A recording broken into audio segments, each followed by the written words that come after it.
So given a function, f of z equals 3z divided by 5 minus 2z cubed, we'd like to find its Maclaurin series, which is the Taylor series centered at the origin.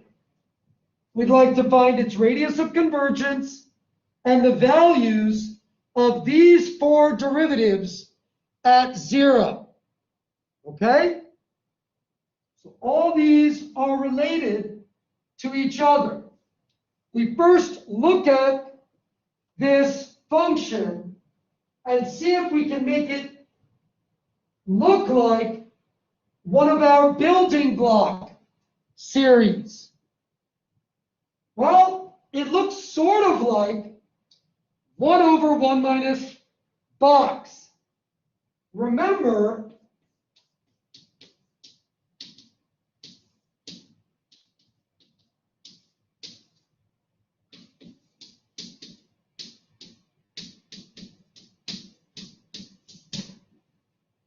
one over 1 minus box is equal to the sum from k equals 0 to infinity of box to the k. And this series converges when the modulus of box is less than 1. Now, that 1 is required. That's not optional. It has to be 1. This one doesn't matter so much because I can just pull it out. So here I can say that this is 3z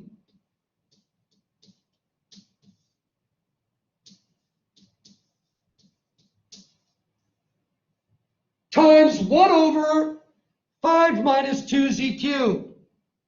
Now sometimes what people do is they say, oh, I can write 5 as 1 plus 4.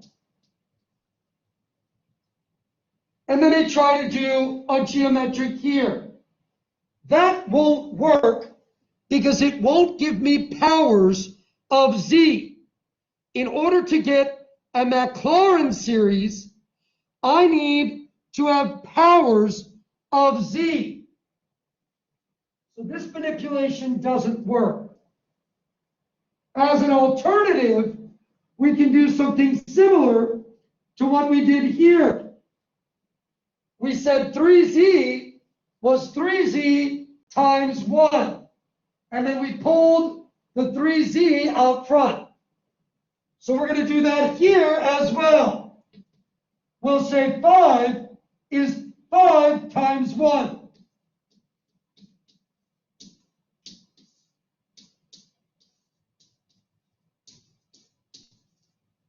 So I'll have 5 times, and then 1 minus 2/5 z cubed. Now, this can be interpreted as a geometric. So I'll have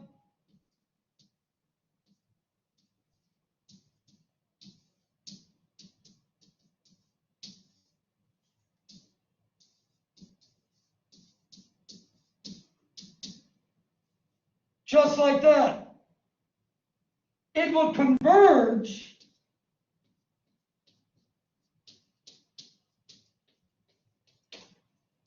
whenever the modulus of 2/5 z cubed is less than 1.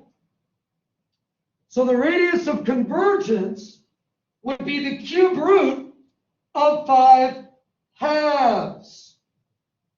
All right?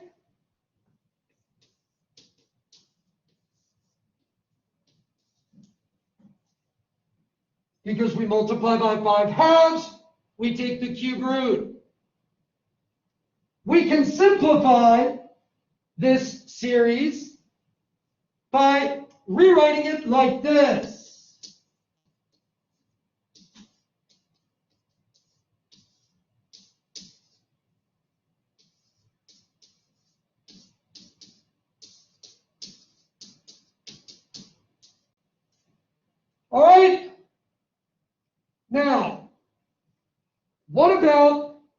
derivatives. Well, we didn't take derivatives to find this series. It would have been messy to take derivatives. I mean, we'd start off maybe with quotient rule, but then we're generating chain rule and we're doing all this stuff. And it's just going to be messy. It was much easier to use the building block series. But just because we didn't use the derivative formula for Taylor series doesn't mean we couldn't have used that formula. So this series is equal to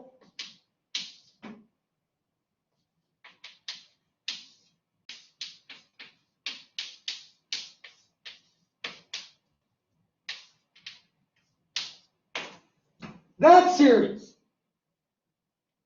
All right? So this series contains the value of the function and all of its derivatives at 0. So it will contain the 5th, 7th, 19th, and 21st derivatives of this function at 0. All we need to do is look for the appropriate power of z. If I want the 5th derivative at 0, I'm looking for z to the 5th. In this series, I would say 3k plus 1 equals 5. But there's no natural number k for which 3k plus 1 equals 5. Z to the 5th does not appear in this series. But that doesn't mean we can't find the derivative. It means the derivative is 0 because the coefficient of z to the 5th in this series is 0. So the 5th derivative is 0.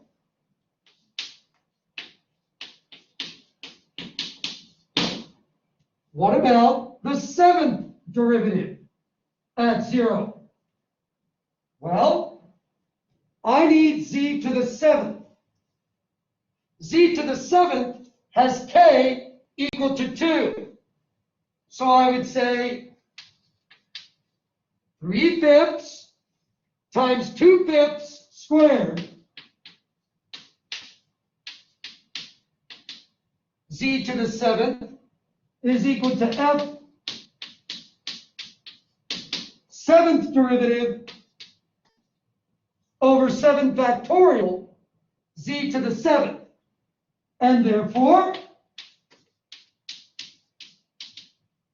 f 7th derivative at 0 is equal to 2 squared times 3 times 7 factorial divided by 5 cubed. All right, and we would leave the answer like that.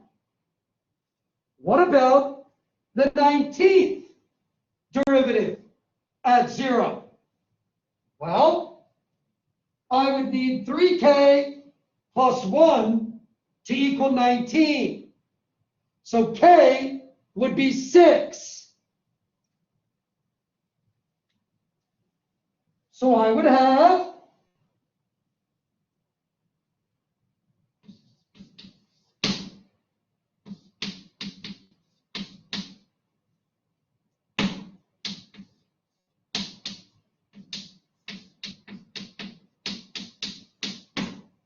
just like that.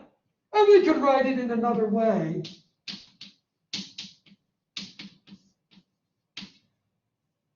All right, that would give us the 19th derivative at 0. What about the 21st derivative at 0? Well, just like the 5th derivative, z to the 21st does not appear in the expansion. And that means that the 21st derivative at 0 must be 0. All right?